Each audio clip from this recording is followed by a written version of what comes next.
Bismillahirrahmanirrahim. So today we'll go through the first part of chapter 7 of Holt and Davis, which deals with asymmetric information. So basically, as we have seen, economics is mainly about defending capitalism and showing that it is the most perfect system. So one of the things that is needed is the assumption of full information. If you have full information, then the theory of competitive equilibrium being best works. Now when you don't have full information, then there are many problems that arise in free markets. And so this chapter discusses and studies these problems. Asymmetric information is one party has more information than the other. So, of course, economists know that there is no full information, but they have this idea that the prices will reveal the information. This is one of the major ideological principles of free market capitalism, that whatever information is needed about the economy, the prices carry it. And so everybody can make his. One of the key, the major, you have to understand that the goal of the theory is to show that the problem, which is a centralized problem, how can we all manage this economy together, this can be broken down into a collection of individual problems where you have prices, everyone looks at his own little micro problem and solves it by maximization, and then all of these pieces fit together to create a solution that is best for society. This is the basic structure of the capitalist theory. Now this theory is just pure fantasy. It has nothing to do with the reality of human lives. It does have nothing to do with human behavior. It has nothing to do with the types of problems that exist in the real world. But basically all of the energies of the economists are spent in trying to prove that this fantasy works. So Akerlof's paper, which is the famous paper called Market for Lemons, it was a seminal paper. After that, the whole field of asymmetric information got started. This was rejected by all the top journals, and I don't remember, it took more than 10 years, maybe 20 years to publish, because it contradicted one of the most cherished core beliefs of the capitalists, that the capitalist system works very well, the market works very well. And so problems of asymmetric information that are discussed in this are the subject of this chapter. So basically Akerlof starts with the idea that why is, when one person buys a new car for $10,000 and he takes it out, and then the second day he wants to sell this car, so he has to take a significant price cut. He cannot sell it at the same price as the used car. Why is that? This should not be the case. It is roughly the same good one day after you are. So basically the solution that he comes up with is, he says that a certain percentage of the new cars are defective, the lemons. So even though it's newly manufactured, it has some hidden defect. And now the owner of the new car is in a position to find out about this, but it's a hidden defect. So if the car is up for sale, maybe it is one of those defective cars. At least the chances of its being defective are higher than if it is being bought directly from the manufacturer. So suppose that we have this situation where some of the cars are lemons, which are defective, they have a low quality, and other cars are regular, and the owner of the car knows the quality but the buyer does not. So this is the asymmetric information. So what's going to happen in this market? Well, Akerlof said that, okay, let's consider a simple situation. Suppose that the buyer thinks that, suppose that 10% of the cars are lemons and 90% of the cars are good. So the buyer would pay a price which is the average of these two, weighted average of these 90% with just chance for the expected quality of the good. And if the car was randomly chosen, then this would, on the average, be the correct price. If there's only one price which can be paid, if the good cannot be differentiated.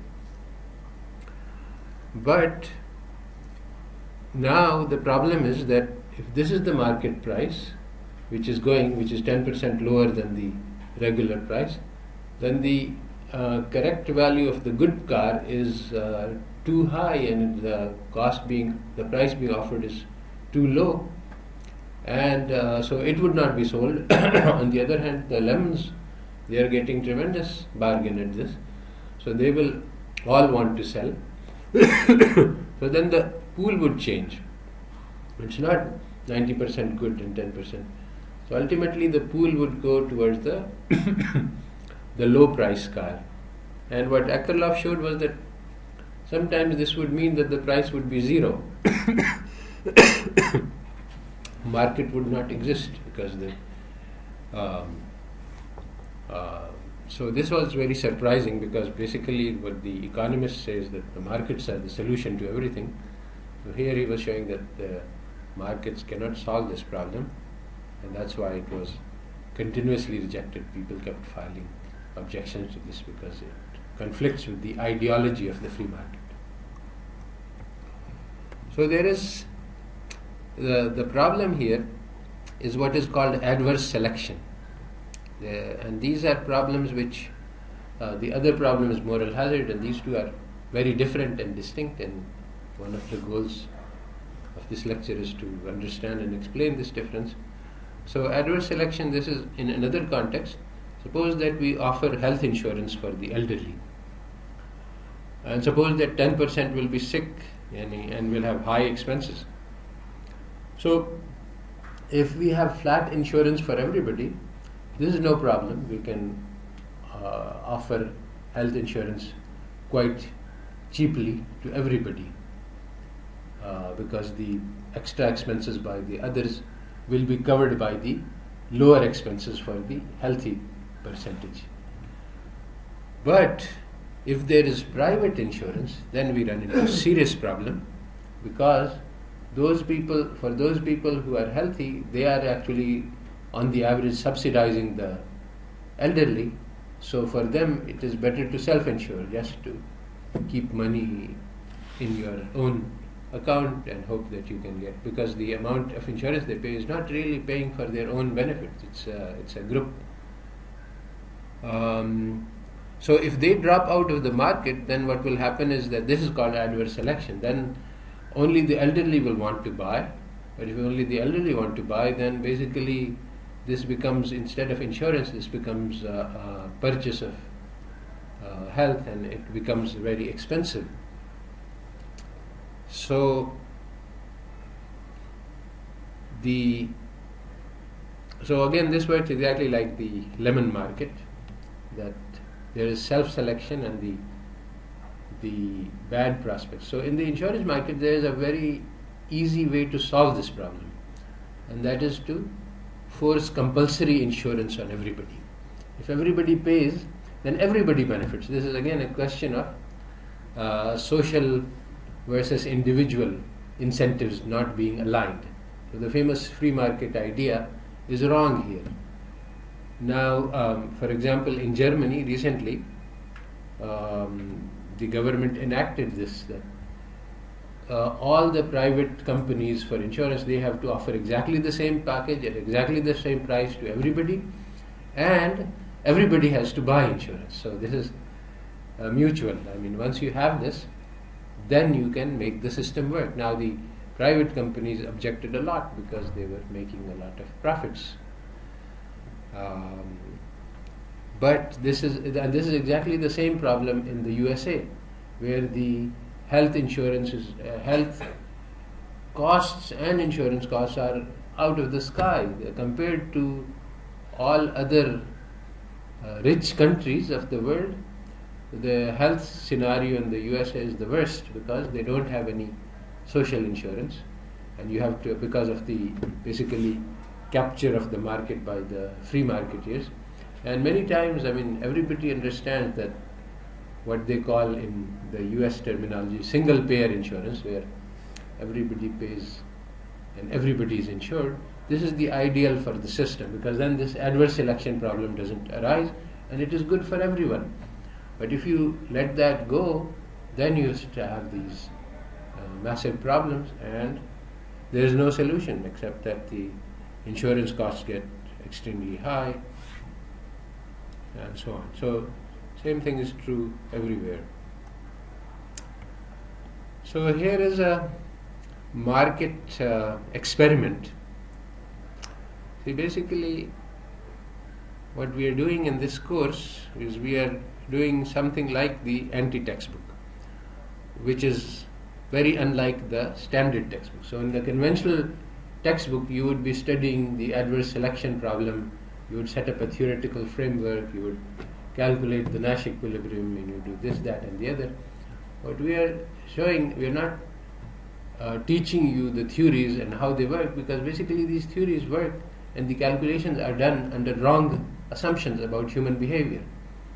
So the results that you get are completely wrong. And so instead of studying that theory and how it is done and how we make the calculations, we show how it works in practice. And so that's what the experiments do, that here's our theory, and here's what happens when you apply this theory. I don't have to explain how this theory is proved. You can guess because you have some prior exposure to economics.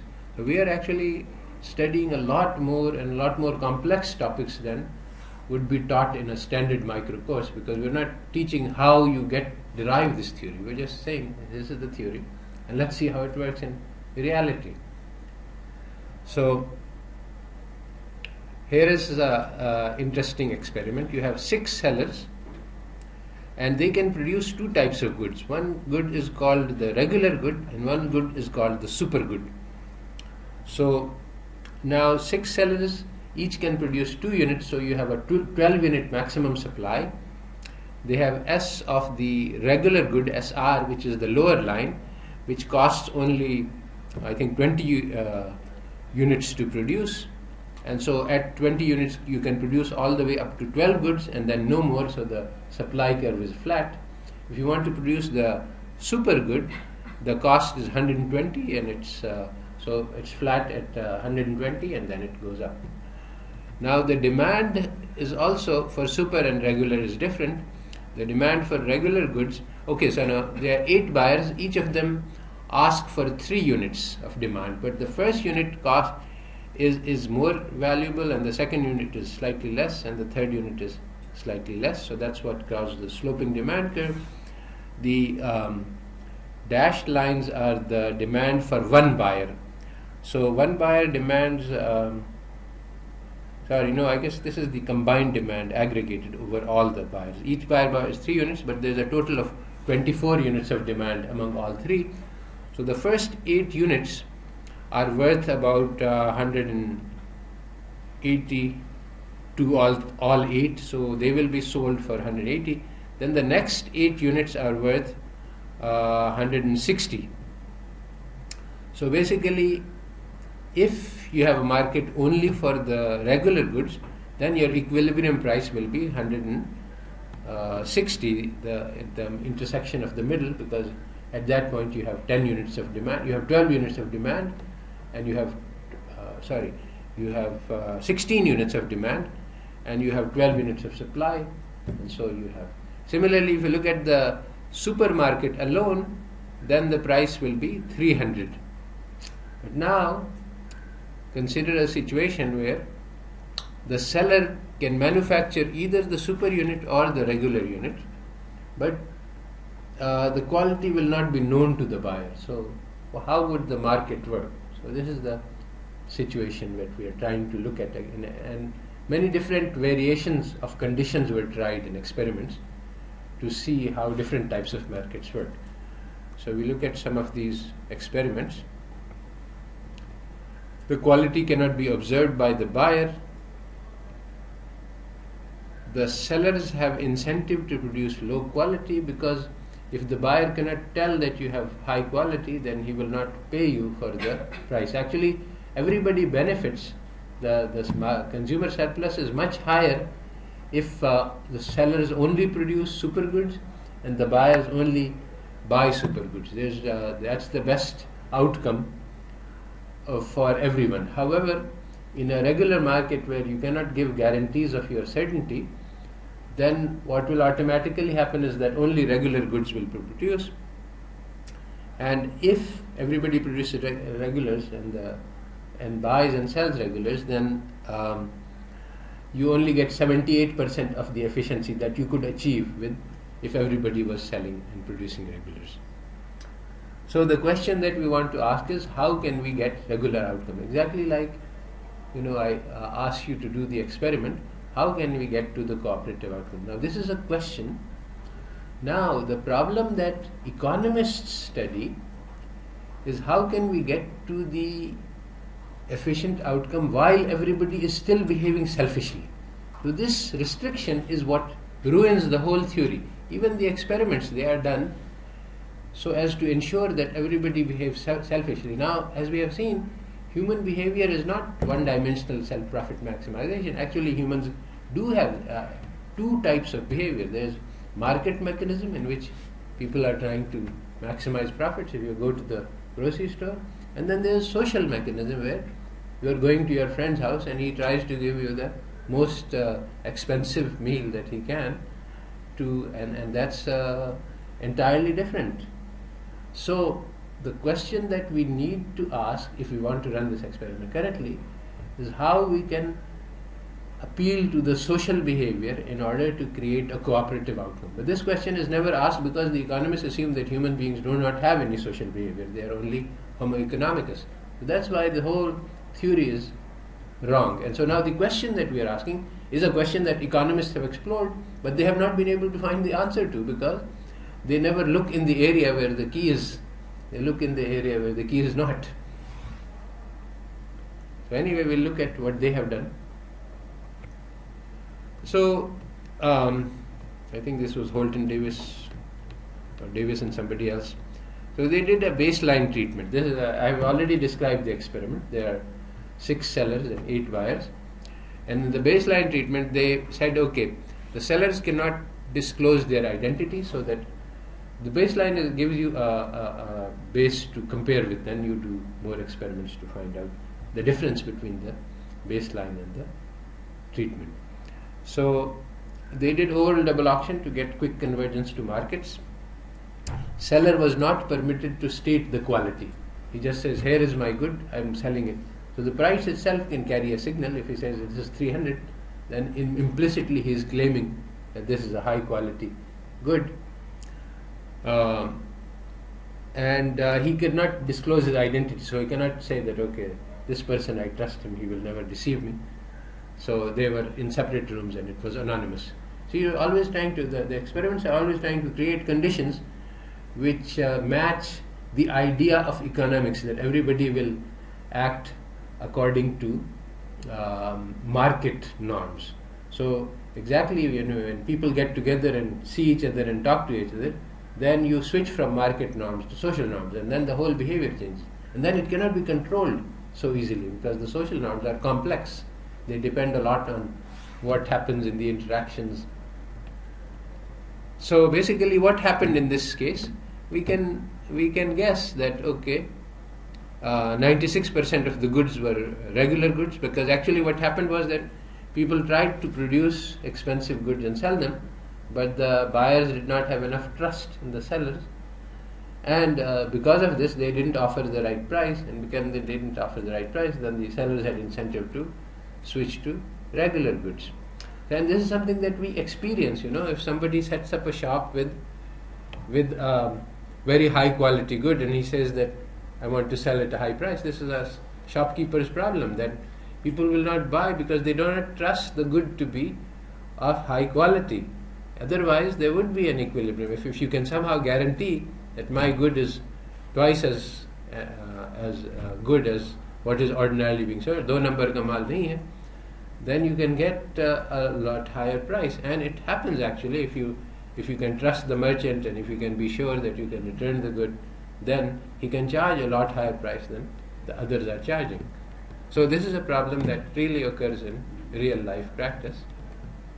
So, but if there is no way to guarantee, if there is a street vendor, he is selling the good and he says this is high quality and you will never see him again, then the chances of his being able to sell a high quality good at high price are very low. And this is what happened in this experiment. Ultimately, even if some people are bringing high quality goods and trying to sell, they will not be able to sell because no one will trust them, because the situation is such that it doesn't allow for the creation of trust. So you get convergence to competitive equilibrium in the market for regulars, which is what we expect. Here is the second experiment.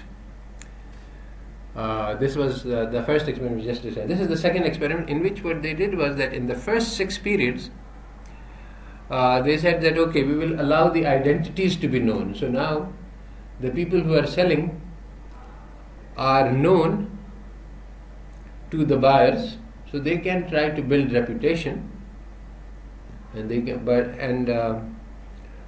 In the last 2 periods, they allowed the seller to disclose the quality. Now, in the first 6 periods, there was no. The seller cannot disclose the quality, so it just works by reputation. Now in this market it did not work, the reputation effect. In the first period you see a lot of dots at the high price. Some of the sellers tried to sell the high quality good, but not all of them did, and some of the sellers were deceived and hurt. In fact, there is some interesting detail about the experiment, that the experimenter gave a 200 point bonus to the buyers at the end of the first period, because he expected, and it happened, that they would suffer huge losses because they would end up trying to trust. See, the equilibrium price is 300 in the high quality and 165 in the low quality good.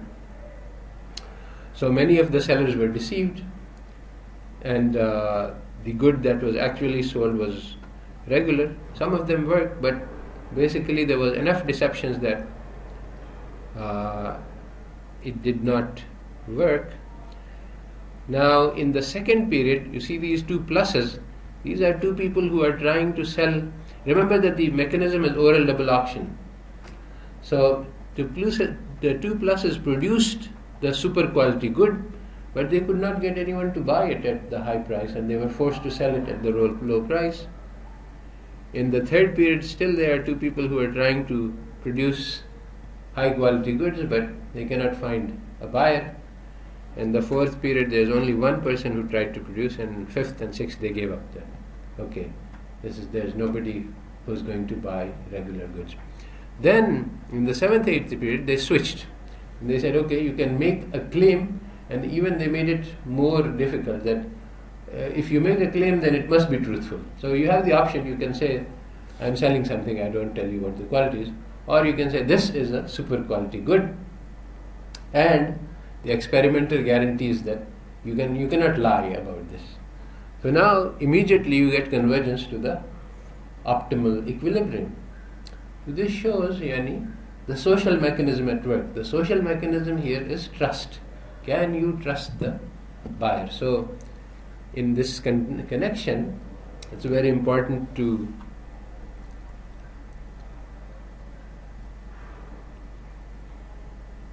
are they making more progress by selling? Yes. In this particular example, the market is set up so that consumer surplus in the cheap market is 78% of the consumer surplus in the higher. So everybody is better off in the high quality market. So this has to do with Islamic law also. Islamic law says that you must disclose the quality of the good, and this is true. This is regardless of whether you are benefiting from this or losing from this. So you must disclose hidden defects. So this is the Sharia. It's also actually part of the US law now, but the general, the moral standard is that let the buyer beware that the seller is going to try and get the best of you, and if you lose, that's too bad. So if you have guaranteed trust, if you have, according to Islam, if this is a social norm. If in a society everybody is taught that look, you have to be honest and you cannot trade and you cannot make profits by cheating other people, and this is social norm develops, then it will happen. And this is what happened for 1,000 years in the Islamic civilization.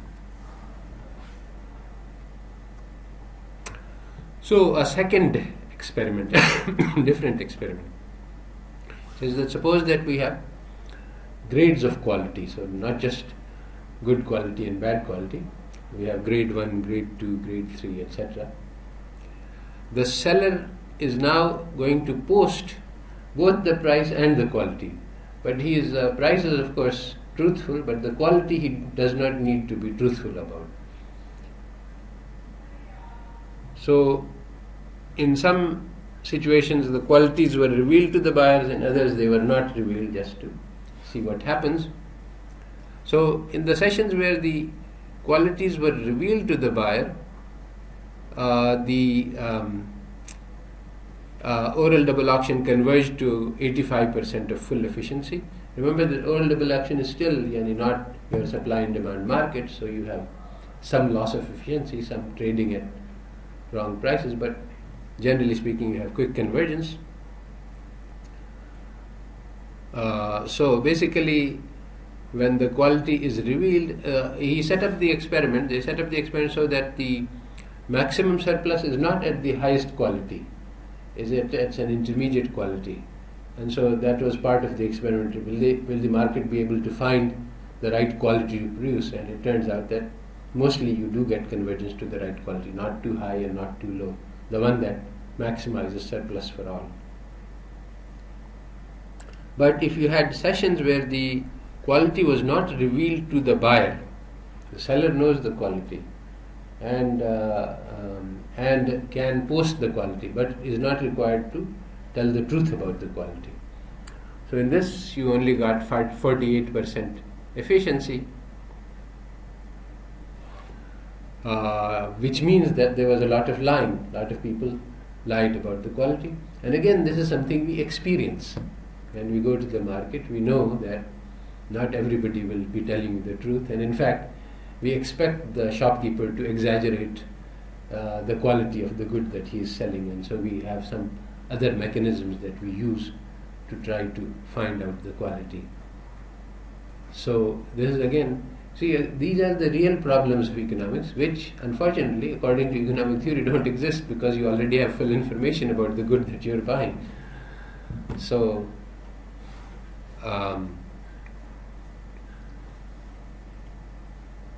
basically what this revealed is that just posting prices and qualities does not create convergence to the truthful equilibrium where efficiency is maximized. There's lots of lying which takes place, and again this is something that we experience. So now a second type of problem which is similar to this is that suppose that the buyer cannot find out the quality even after you purchase. Quality is a hidden quality. Like if you buy a light bulb and it's high quality, it will last for 5 years, and if it is low quality it will last for 2 years. So you won't, and this is again on the average. A good quality bulb can explode in 1 year even, and the high quality can last, so it's all random, so you never really for sure know the quality. So this is the standard principal agent problem. You hire a laborer and you give him a job, but you can't observe anything about how he is going to do that job. So this is called the principal agent problem. So the issue is that is studied in economics is, can you structure the incentives? Can you punish him for failure, and can you reward him for for good performance in such a way that you get him to maximize your benefit. So this is the famous principal agent problem for which Bent Holmstrom got the Nobel Prize. The thing is, this theory is completely bogus. It has nothing to do with the real world, because what happens in the real world is that there are two types of contracts. Like I have people working in my organization, I can say that, look, there is this job that we need to do, I would like you all to do it, and here I am going to give you, I know that this will require a lot of hard work, and here I am giving you the money that is required. And now I don't see anything about what's going to happen. And the other translation, look, we have this very difficult job to do, so if you don't show up on time and if you leave before work and before time, then here's the punishment and here's the reward. And so basically I tell them that I don't trust them and I'm going to monitor them. So what will happen? Well, this is well known to HR people who are not economists, that if you do this second thing and you show the people you don't trust them, what they will do is they will come in the morning and they will put their angutha in, and then they will leave, and then they will try to, they will game the system. Then whatever system you set up to monitor, they will create, they will behave according to maximize their chances of being, and they will not maximize work. They will play according to the rules that you have set up for monitoring. So because you don't trust them, so okay, let's see. You see if you can get the better of us, or we can get the better of you. So the standard incentive structure, which the economists think about, in which they design and plan, has no relation to the reality. Now, this also creates the second problem. The selection problem is different from the moral hazard problem, which arises in the principal agent. The principal agent is that the moral hazard problem arises if I trust somebody and he promises me that he will work hard, but since I cannot observe it, he does not work as hard. In health insurance, the same type of problem. In car insurance also, accident insurance, or if your house is insured against fire, then you can do a lot of risky behaviors that, okay, if it burns down, I will get paid. Sometimes even if your house is worth less than what the payment is, then you can burn it yourself. So the incentives of the consumer change after he is insured. He is no longer necessarily concerned about the health as much, because the cost of becoming sick is less, or the cost of having an accident is less, the cost of burning the house is less after insurance. So this is called moral hazard, when the behavior of the agent changes in response to the insurance, which is different from selection, where the insurance itself, the people who are bad risks select themselves to get insurance, and the people who are good risks do not get insured. So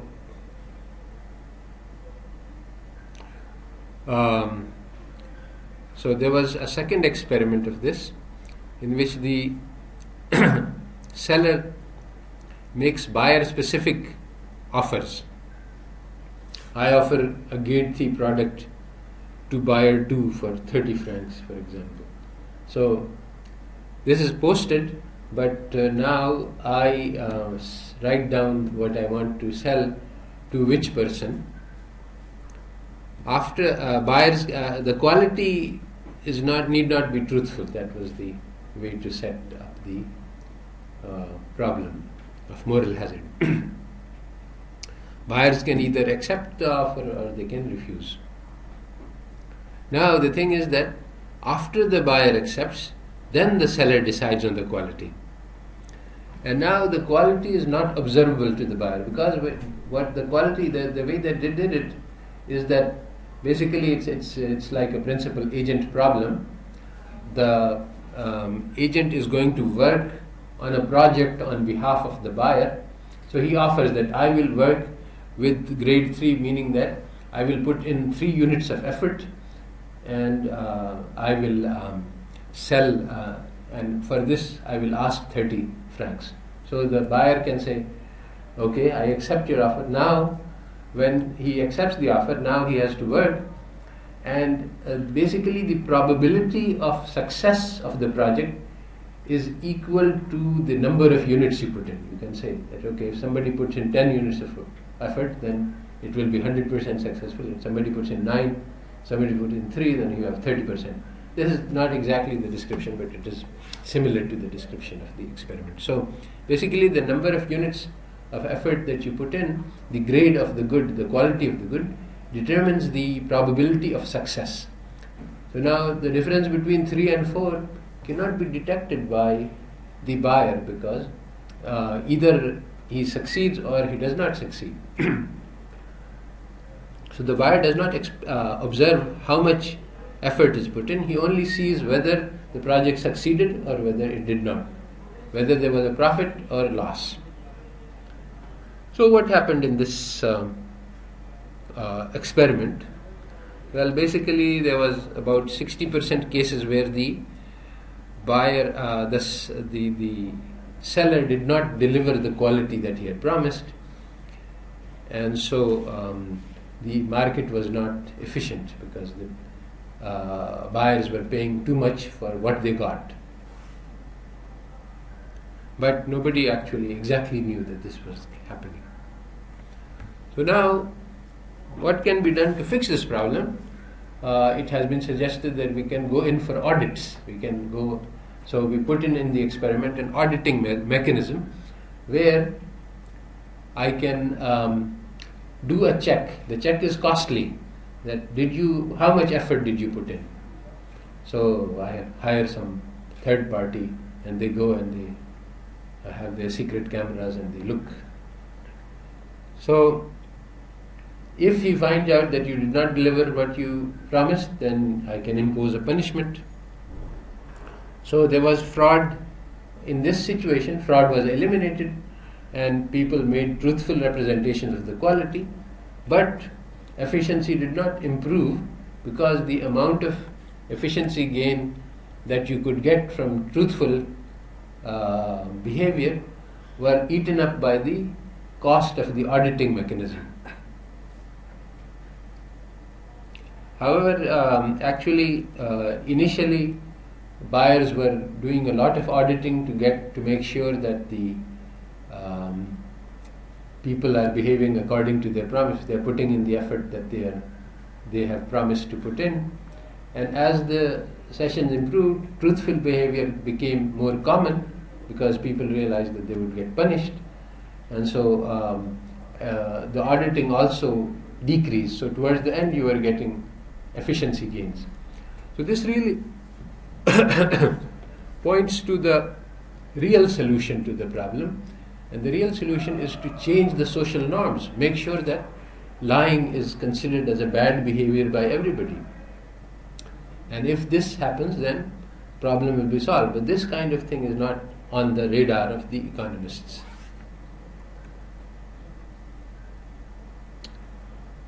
So this kind of thing has massive applications to real life, where the quality of the good is unknown. And so how can we get truthful behavior? How can we ensure that there are no fake medicines in the market and so on? These things are very important. Now, many kinds of market failure can occur. So, for example, in the USA, health quality is ensured by the massive lawsuits. There is malpractice. So any doctor makes any mistake and he can get sued for malpractice, and these suits run into millions of dollars because. So now what the doctors do in response is they provide 100% quality. They do 1,000 tests to make sure that nothing is missed, where in fact it is not called for, most likely. So this is excess quality is produced, which is not efficient for the market, but makes money for everybody. And he makes money for the doctors, they are doing 100, makes money for the testers, and loses money for the patient. who doesn't care because he's insured, but if he is. So this leads to situations where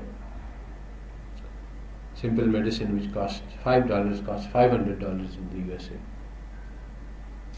So here again Islamic concepts are very useful, and Islamic norms provide solutions for this type of problems. And in fact, you see, the main difference between Islamic market, you see, many people made the mistake, and the whole of the Islamic economic theory is based on this mistake, that when the Islamic world, the colonies were liberated, there were two major systems. One was communism and one was capitalism. So actually there was communism has many features which are matching to Islam. They take much better care of their poor people and they have some features which are not matching, and similarly capitalism has some features which are matching to Islam and some features which are not. So the Islamic economists, for one thing, the capitalist system was prevalent in Christian countries, and in communism they had preference for atheism. So that's one thing that made the Muslim theorist allergic to communism, and for most part. And the other part was that in communism they said that the evil of capitalist system comes around because the means of production is owned by the private people who exploit the laborers, so it should be owned by the state. So again, Islamic theorists said that no, Islam we have private property, we don't have. So then they said that Islam is like capitalism. Now actually we use markets, we don't have state provision of goods and services. Actually this is not true. State provides a lot of services in Islamic states, and there are many things which are communal owned. For example, the natural resources are communally owned in Islamic concept.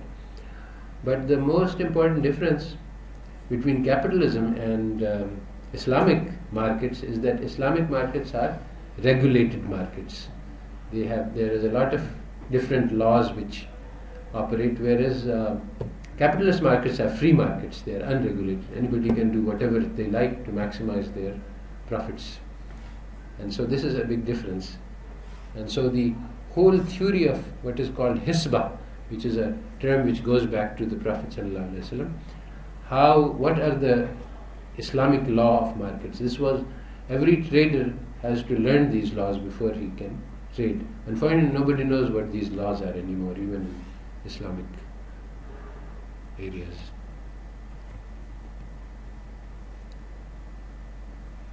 So there was an experiment about this by Plot and Wild about health, in which again there's this question of unknown good and unknown quality. So the doctors provide a diagnosis. So the patient can have one of many different types of sicknesses. The doctors provide the diagnosis and they provide the cure.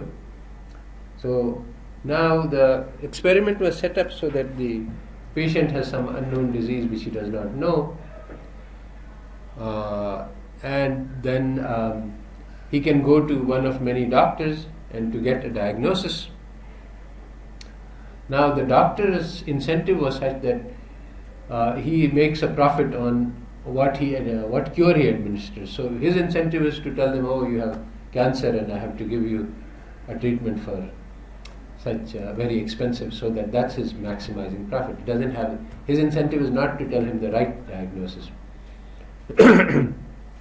So for example, they found that the maximum number of cesarean sections is done in Fridays because the doctors want to have holiday on Saturday. So even though this is an optional surgery, and there are many such studies which show that the doctors do surgeries to maximize their profits and convenience rather than according to the needs of the patients. So what happened in this experiment? Well, what they found was that the buyers could buyers of treatment are at a very great disadvantage because they have no idea which diagnosis is right. But what they found out was that they could get to efficiency by getting diagnosis from multiple doctors. So as long as you have 3 or more, then this is one quality of the truth, that if people are giving truthful diagnosis, it will be replicated, whereas people are randomly giving the wrong diagnosis, then it will not be. So there was some convergence to efficiency because people shopped for doctors. So the summary of this whole lesson is that the lemons market can lead to highly inefficient outcomes, and these outcomes can be eliminated if, with the reputation build up, if you have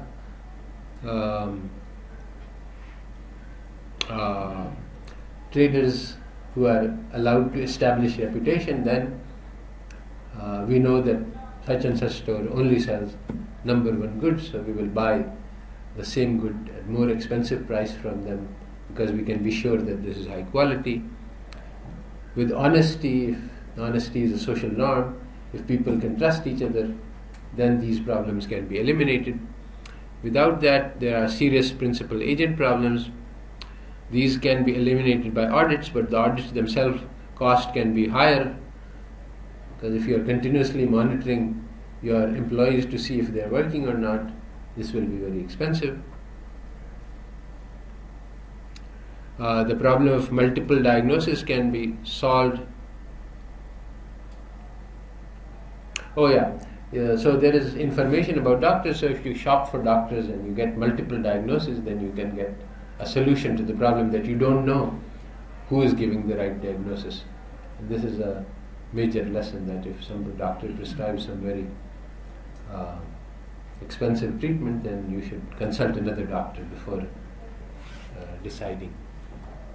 In fact, the insurance companies have also learned this in America. So whenever you are going in for some expensive treatment, they tell you that you can get free 2 or 3 other diagnosis, because they don't want to pay for the expensive insurance, because they are also in the dark about the correct treatment.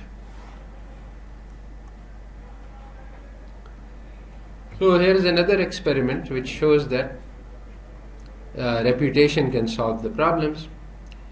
In this experiment, the seller identities were known, but no quantity claims were allowed. This was again a double oral auction market. So it turned out that eventually this market converged to full efficiency. This is the same experiment we have already seen with the regulars and the supers, and this time sellers' identities were known, and this time you get convergence to the super equilibrium, where everybody, initially you see there's some people who claimed the pluses are the ones who are selling the super good, and 2 of them got a good price, 1 of them could not get the good price. All of them who were selling regular goods got the regular price. Then more people started to try to sell the regular goods, and eventually there was convergence. So this is actually different from what we saw in the earlier case, where seller identities were known but you got convergence to the regular equilibrium. So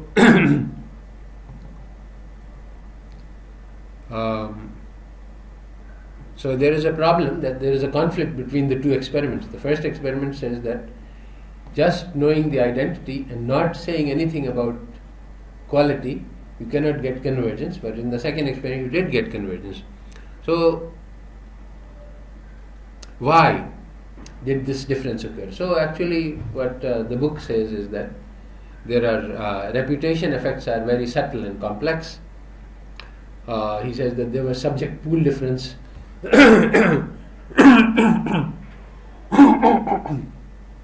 We had different types of subject pools in one experiment and in the other. But basically, the reality is that we can understand both situations and we can actually create both situations, because this is a question of trust. Are the people trusting each other? Is there betrayals? If there is any, if somebody buys something which is advertised to be a high quality good because it is tagged with a high price, and then he finds that he has been defrauded, then he will become very... So what happens in the first initial periods is very critical. Is there trust building? So lots of things happen because now we are relying on social mechanism.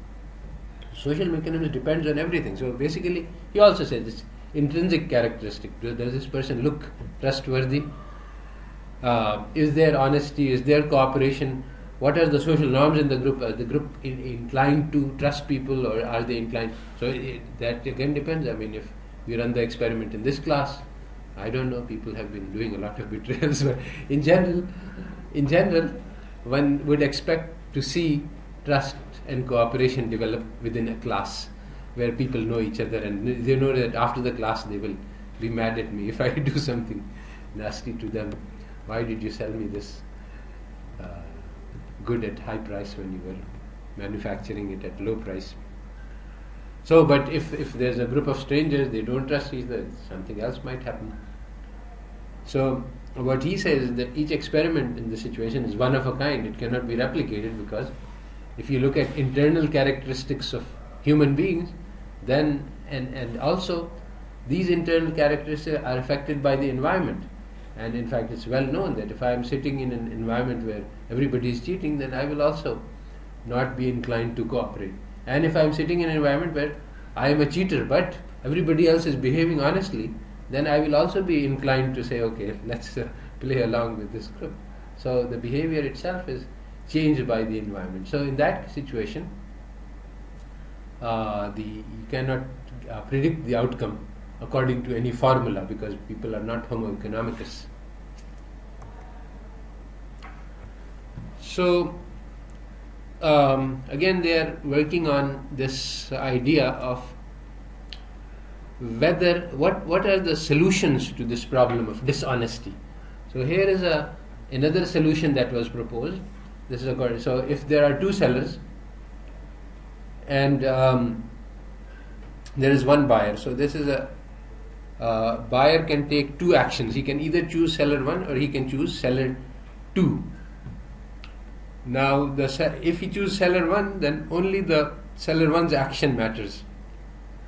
So the seller 1 action can be to provide high quality good or low quality good. First the buyer chooses the seller, then the seller chooses the quality. So if seller 1 provides the high quality good, then the buyer payoff is 87, is the bottom. He does well. The seller's payoff is 50, and the other buyer, S2, gets 0 because he is not involved. If the seller 1 produces low quality good, then the buyer is cheated. He gets only 32 instead of 87. The seller himself benefits from this, providing a low quality good, and he gets 70, and the other person gets 0. Right? So now if the buyer chooses S2, then the same numbers are repeated, except that the seller 2 gets the benefit instead of the seller 1. So this is the game. So the idea is, can I ensure that I can get high quality just if I have the option to switch between sellers? If I can, and nothing else changes. The seller can still misrepresent, and everything else is the same. I don't know the quality, but if I can switch sellers, then can I get the right outcome? So what happens in the profit maximization theory? Well, if you have a one-shot game, then there is no benefit. You see, I choose the seller. Now I have chosen the seller, I am committed, nothing else can be done. So I will cheat you, provide you with the low quality good, because that maximizes my profits. Because there is no second game. But if there are 2 rounds, then in order to prevent you from switching and for my getting 0, it is optimal for me to provide the high quality good and then betray on the second round. So this is what is called, so this is what would happen according to theory. that in the first round both sellers will offer the high quality.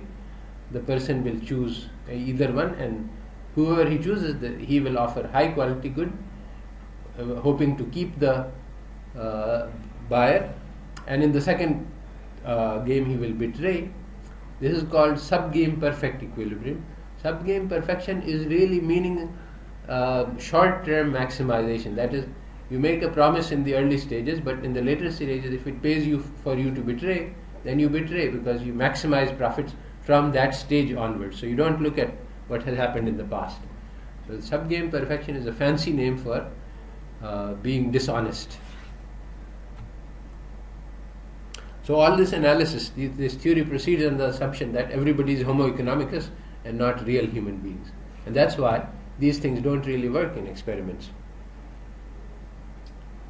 So if you have more than two stages, then again you have much more chance of building reputation. And there's a general principle that it is worth building reputation only in stable environments of long duration, which is of course common sense idea that if you have a short-term limited relationships, then there's no point of reputation. So now these are the theories, but what happens in reality will depend on how we construct the experiment, whether we construct the experiment to emphasize social norms or whether we do it to emphasize market norms. And more recent experiments have shown that you can trigger either one in any given experiment with exactly the same situation, like happened in our situation actually. If we say, okay, this experiment is about contributing to build a hospital, then you will get another kind of behavior by all the students because you have triggered the social incentives. Or if you say this is about maximizing your profits at expense of everybody else, then this is like a business environment and everybody is a shark. So then you will trigger the market response. So the same person in the same experiment with the same payoffs will behave differently according to which norms are called in. But this is something which economists don't know. So this was the analysis of the switching game by Holt and Davis. Again, see what the economists do is they try to make sure that you get as close to the market norm as possible. They try to keep players anonymous so there is no social interaction. They do it on computers so that you are just looking at numbers, you are not looking at social. So then they get results which try to match the market to the best extent possible. If they did it in real world, then this would not happen. So in one stage game, there was high quality delivery in only 23% of the cases. So again, we have human beings showing up, not homo economicus, because if you had homo economicus, you would have 0% here. Now in two-stage games, the switch and stay parties were about 70%, 69%. So most of the people offered high quality in the first period and low quality in the second period. Again, this is homo economicus. This time it's not. This is human behavior, but this time the deviation, it should be actually 100% in the optimizing strategy, is because we have bounded rationality. People cannot calculate the best strategy. So instead of having 100%, we are having 69% and 70%. Now in the two-stage game, there was 26% delivery of high quality goods in the second round. So when given the opportunity to cheat, 75% of the people cheated, the same as in the one-stage game.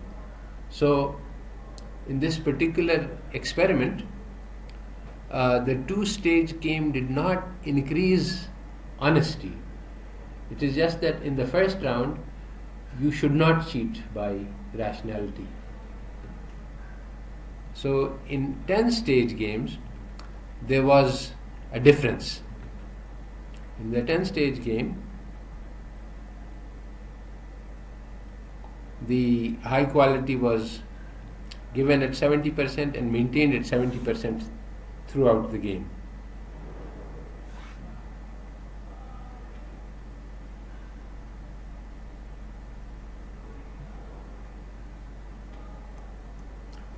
So these were games which were played after 2 pilot games were to teach the people how to play the game, and then the third game was the one for which the data is recorded.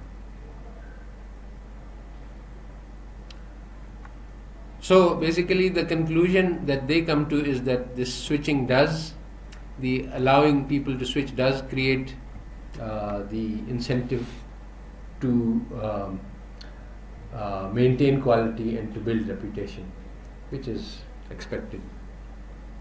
Now there is another way that we can try to handle this, in which is signaling quality. So I can purchase a signal which shows my quality. So one type of signal is like warranties, that I provide a guarantee for this good. Now there is a possibility that if the good is high quality, then your warranty is cheap, but if the good is low quality, then your warranty is expensive. You will have to repair it. So the cheap goods will not be able to provide the warranties, and the expensive goods will be able to provide the warranty. So in this case, you get what is called the separating equilibrium, where all the high quality goods will come with guarantee, all the low quality goods will come without guarantee, and then you can easily separate the two types. But there are also, when you analyze the game according to the economic theory, there are also pooling equilibria, where everybody provides a guarantee or nobody provides a guarantee. This happens when the cost of providing guarantee for the cheaper good is higher than that for the high quality, but still it pays for them to provide the warranty to be able to sell at the high cost. So then both the goods are treated as the same in the market, in the sense that here is a good and here is a warranty. We don't know the quality. So then everything sells at the same price. So the cheaper good, the low quality good, gets more profits from the sale, but loses money on the warranty. But ultimately you have this. So there are two types of equilibrium. One is called the separating equilibrium, and one is called the pooling equilibrium. So basically we run experiments on this, and we come to the results that we would expect. If the goods are strongly separated, warranties are very expensive for cheap goods, then you get to separating equilibrium. If the goods are very close, low differences in costs and low differences in warranties, then you get to pooling equilibrium. So here is a very important example of this thing, where we have two types of workers. There is a worker with low ability and there is a worker with high ability.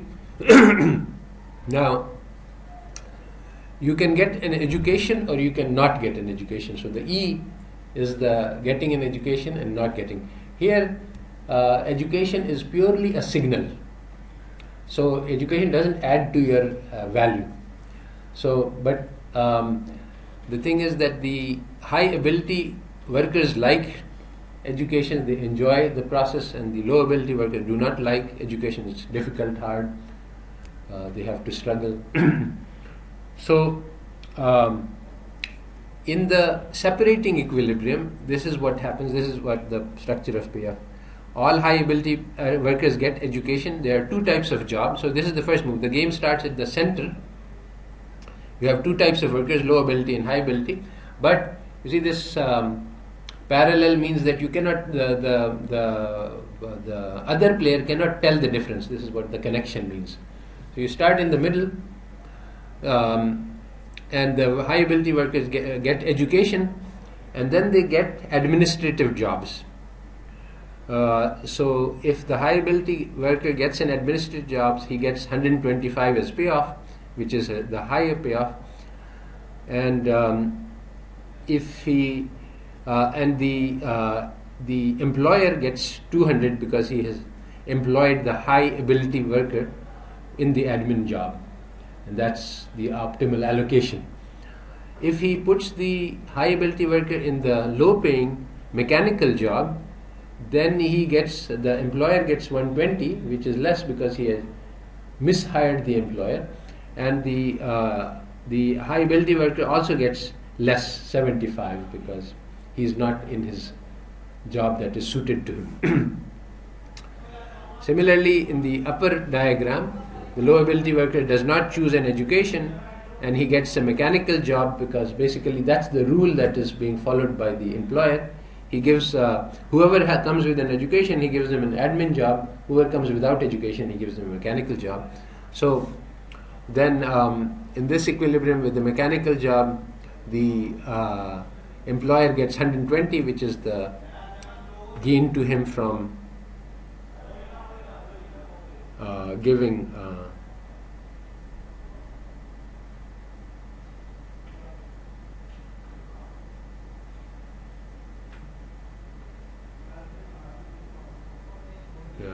there is a mistake in this printout. If he gets a mechanical job, he gets 120, and the employer gets 120, and the worker gets 125, which is his optimal. For the low ability worker, he is best off doing the mechanical job. Now the admin payoffs are wrong because if the employer gives an admin job to the low ability worker, he gets less. He gets 100. I think these payoffs are messed up. All right. So,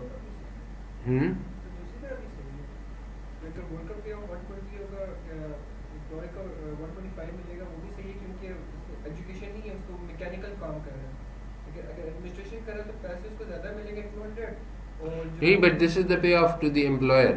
If it was 75 and 200, then it would be okay. Yani the employer is the worker is getting is much better off because he is getting a higher salary. Employer is worse off because he has mishired. It was 75, 200, then it would be okay.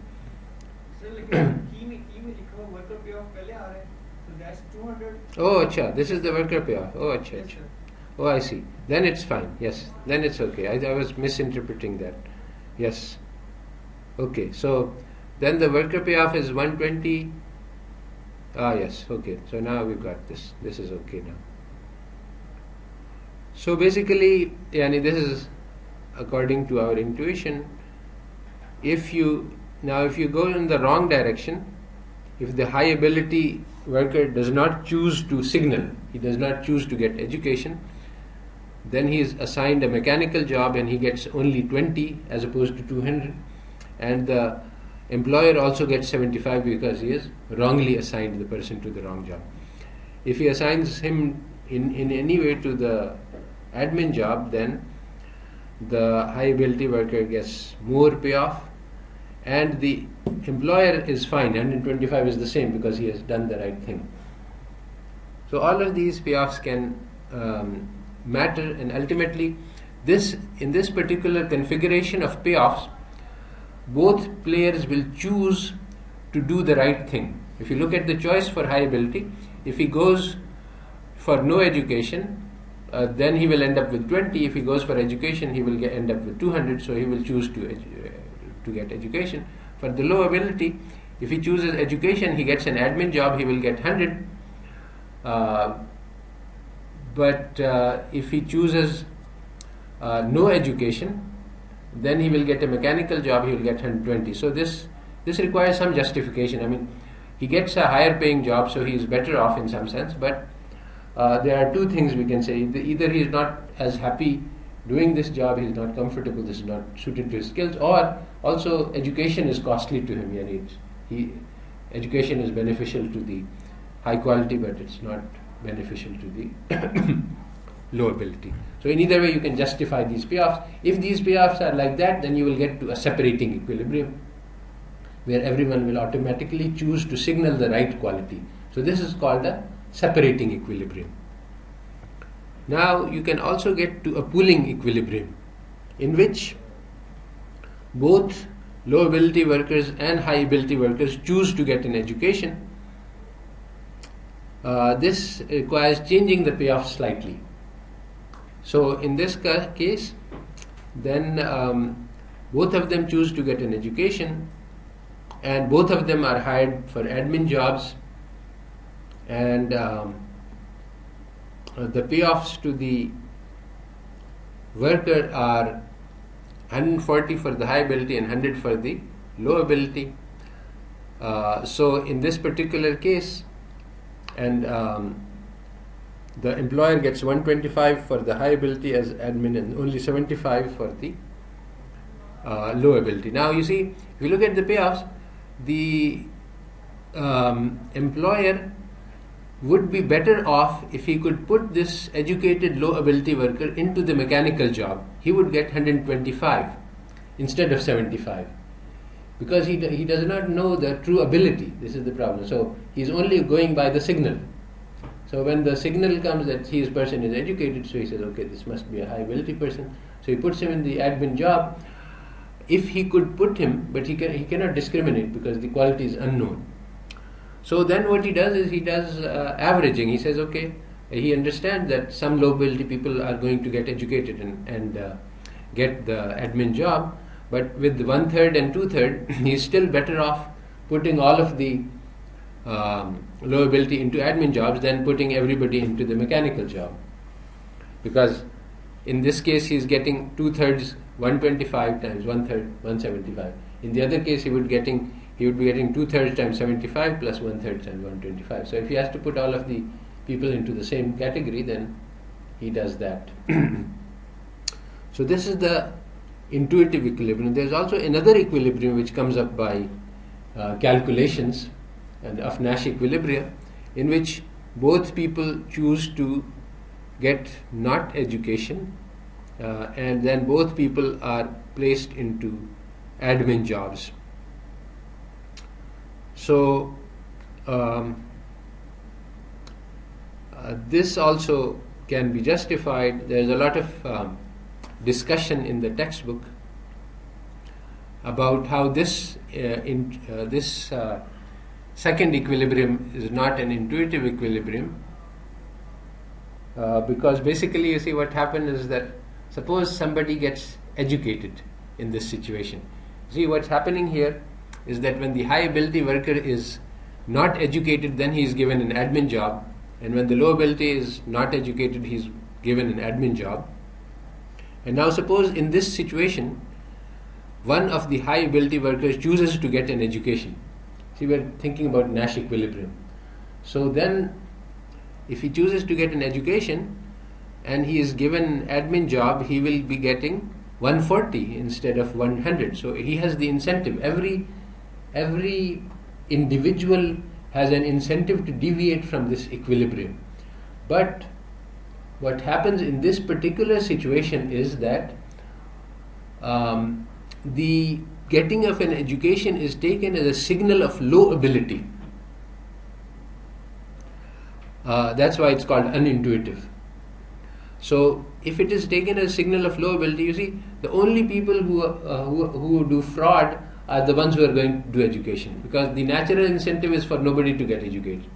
So then when somebody does an education, it's taken as signal of low ability and he's given a mechanical job. So now nobody individually has an incentive to change from this. So now, see, for example, there is this famous joke that they caught this spy at the border and they thought that he was a Hindu, and they said, okay, Sheh kalma sunao. So he said first kalma, second kalma, third kalma, fourth kalma, fifth kalma. He did all the 6 kalma. He says, okay, you must be Hindu, because no Muslim knows all 6 kalmas. So this is the situation where education can signal low ability. And if that's so, then if this is the way the game is set up, then this is an equilibrium, because if the strategy for the employer is give admin jobs to all uneducated people and give mechanical jobs to all educated people, then this and the strategy for both types is to get no education. In this is a Nash equilibrium, and any single person who tries to deviate from this will not make profits, because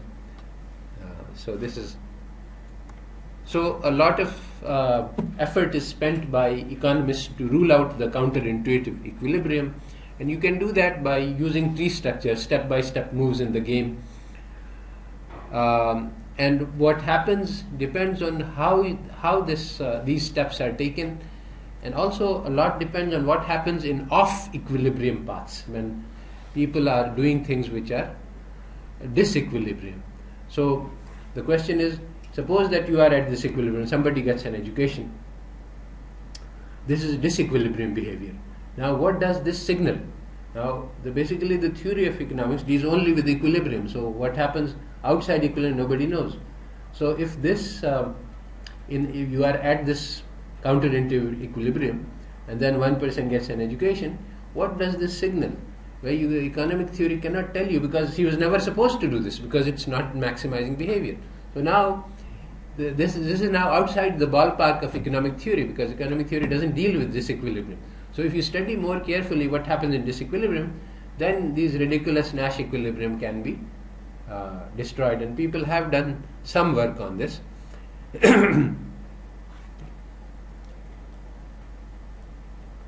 So basically, summary of the signaling is that signaling can serve to reveal unobserved quality. Misleading signals can also occur. Again, this matches with our experience. This is the thing, that the conventional economic theory teaches you things which have no relation to experience because they don't exist in reality. So the students only learn mathematics. They don't learn anything about the real world. Now if you learn theory about what really happens according to real human beings, then you can use the theory to understand what's happening in the real world. And that's what experiments are for, because you see what humans behave. Because many things you don't know how people will behave in the situation. That's why I ask you to run experiments to see how actually things happen. So misleading signals can occur. We know that. We have seen that in our own experiments within class and also outside class, that people can deceive, people can. Pooling and separating, both types of equilibrium can happen in experiments. This is something you haven't experienced. One of the things that I haven't been able to do is to do as many experiments as are called for, because if we do start doing experiments take a long time, and then you have to, really one of the reasons that I haven't done experiments is that it takes a long time, then it takes a long time of analysis to understand the results. So I'm going through, but I'm asking you to do the experiments, to try to absorb, to digest, to understand on your own, because these things are related to experience, so you can understand them, unlike differential equations which you can only memorize. So there are very efficiency is not generally achieved in these games, because as long as you have deceiving signals, then you will not be able to achieve efficiency. The dynamics, what happens in learning, is very subtle and complex. It depends on internal group dynamics. It depends on things like honesty, trust, characteristics of the group, characteristics of the particular group. Is this a trusting group? Are these people who have had bad experiences in life? These things matter. And game theory is useless in this context because it only pays attention to one motive, and the things that we are exploring in this setting have to do with a lot more than one motive. It has to do with basically a completely rich and complex real human behavior. You cannot predict it by using just the profit motive. So now the experiments that are done to avoid this problem are to make people into robots by putting them into boxes, making sure that people don't see each other, don't talk to each other, and so that the human interface is minimized. Then you can get economic behavior. But then this does not apply to the real world, because in real world we don't have these situations normally. Alright, so that's the end of this lecture.